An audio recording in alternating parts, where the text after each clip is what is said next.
Bom, a gente vai falar sobre várias coisas, mas a gente tem que falar, obviamente, sobre alguns personagens que essa pessoa dublou, que já são milhões de personagens, mas assim, tem uns que são muito impossíveis da gente não falar, que é a Rochelle.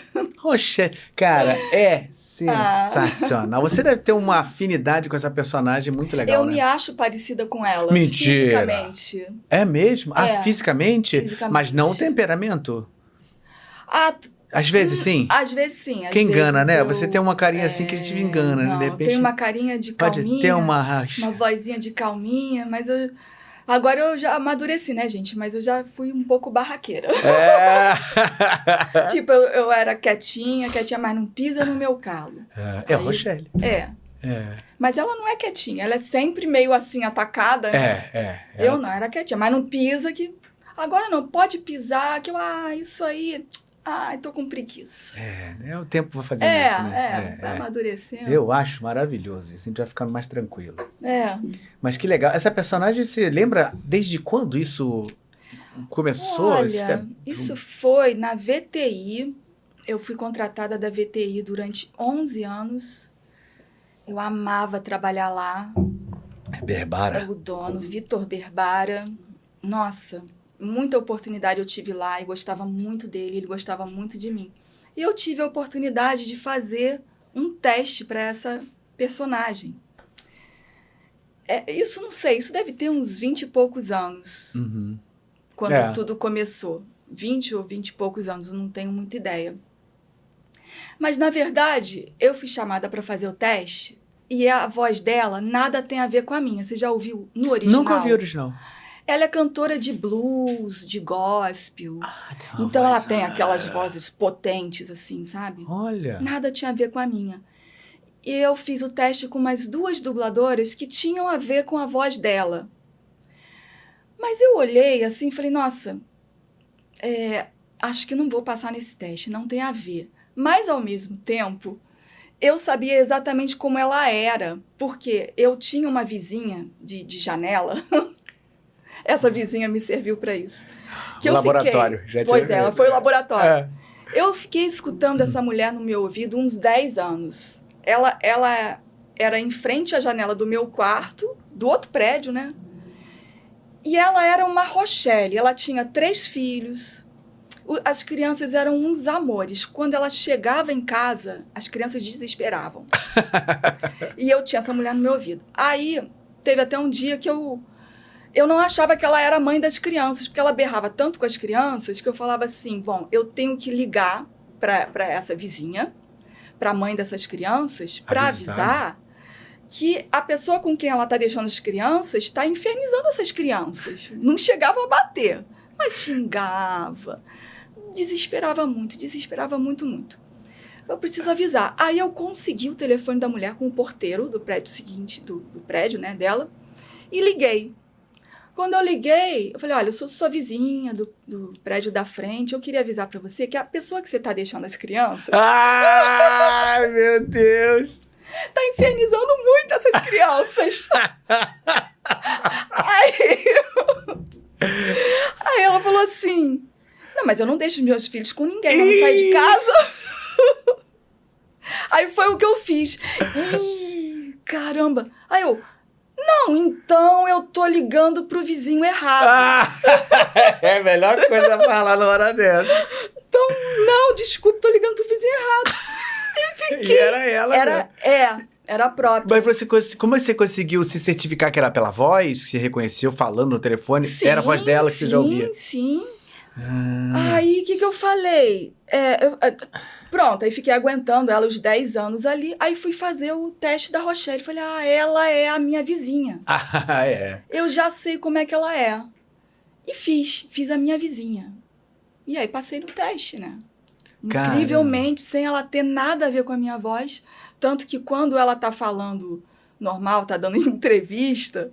E outro dia ela mandou um recadinho para os fãs do Brasil, aí pediram para eu dublar, porque as pessoas não estavam aceitando a voz dela, porque é muito diferente, né? Eu tive que dublar. Eu nunca ouvi a voz dela original, sempre ouvi tua voz. E pra mim, a gente acaba se desligando. Se eu ouvir a voz dela, eu vou achar estranho. É estranho. É a voz dela, né? Que ela é incrível, realmente, mas a voz é muito diferente. A gente tá acostumado com a minha voz, aí Estranha muito. Que legal, cara. Eu acho isso aí uma personagem daqueles que, assim, pra dublagem, realmente é muito marcante, né? Fica pra história, né? É engraçado. A gente não tem uma regra, né? Não tem uma receita de bolo. Não. Mas quando dá certo, né? Porque não tem um episódio disso aí que não seja engraçado, que não funcione. É muito né? engraçado. Esse, o Eu, a Patroa e as Crianças também acho que é mais ou menos parecido assim com essa onda. Mas eu acho que essa coisa que você falou agora da voz dela no original não ter nada a ver com a sua surpreendente. Porque é muita cara dela, essa tua voz pra ela. Isso aí prova, quando dou aula eu falo pros meus alunos, dublagem não é voz. Não é voz. Porque se fosse voz, primeiro, eu não teria passado no teste para ela, porque minha voz nada tem a ver com a voz dela. E por que cabe? Por que vestiu, né? Uhum. Porque a gente tem que fazer exatamente o que o outro faz. A dublagem não é a minha voz que eu vou botar lá.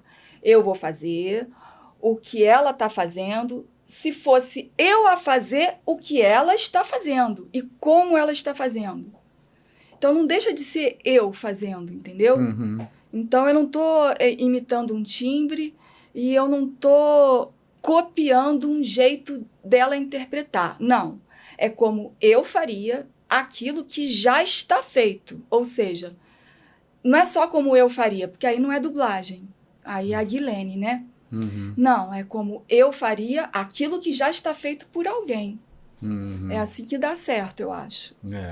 E você é muito cuidadosa também, porque a gente às vezes vê, além de ser tá sempre muito no tom dela, a voz tá sempre muito colada ali com as feições, também tá sempre, a questão de sincronismo também, você é muito detalhista, né? Muito. Tá sempre, tá muito certinho. Muito certinho. É uma característica minha. Eu mexo muito no texto. Se o texto está bom, eu sempre acho que ele pode ficar melhor.